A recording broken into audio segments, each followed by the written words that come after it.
बालेश्वर फकीरमोहन विश्वविद्यालय जड़े सहकारी प्रोफेसर पत्नी को जड़े युवक दुष्कर्म उद्यम करथिले।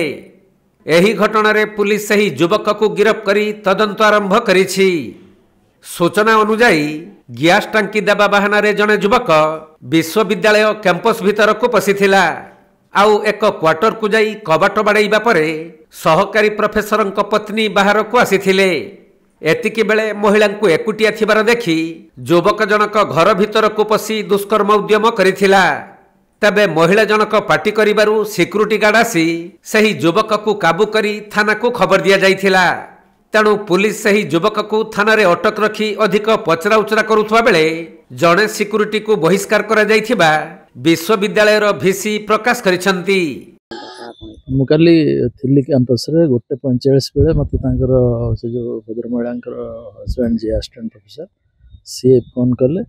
मु तुरंत जाई घटनास्थल पहुँचली। पहुँचला पर जानिली जे तांकर काली गैस आसीबार थिला। तेणु सी जदिव घर कबाट बंद करते कि गैस बॉय भाविकी कबाट खोल देते।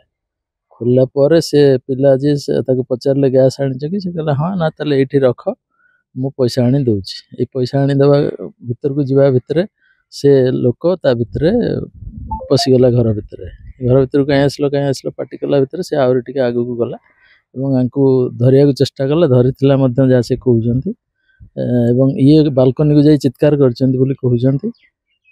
ता सत्वे भी सी धरने को उद्यम कला बेले ये ठेला ठेली करी पैसा कौन जाची पैसा पछे छाड़दे कौन कहते बाहर को ठेलिकी कबाट बंद कर दीजिए।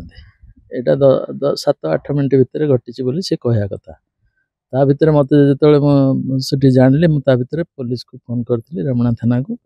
रेमुणा थाना पुलिस आसला। ए भितर से पिला को आमर सिक्यूरिटी लोक मैंने काबू कर नहीं। रेमुणा थाना पुलिस आसी प्राथमिक तदंत करिकी से पिला को एठू नहीं जाइथिला।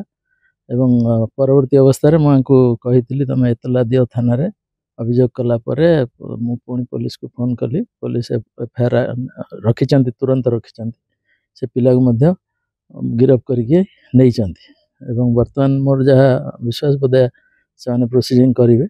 एबे सकाळु काली रात्रि से तदंत करते थाना तरफ। आज सकाळु एसडीपीओ आसते सांगे मु पुणी जाइली। पुणी समान बयान जदिव दौरान तेणु छानिया जो साहस ना मुझे गोटे काउनसेलिंग भी व्यवस्था करुच्ची। एपटे सिक्यूरिटी गार्ड को आम बहिष्कार करूँ से गेट्रे जी थिला आहरी 5 जन सिक्यूरिटी गार्ड मगेचु। बालेश्वर प्रसन्नजीत सेठी रिपोर्ट कोणार्क लाइव।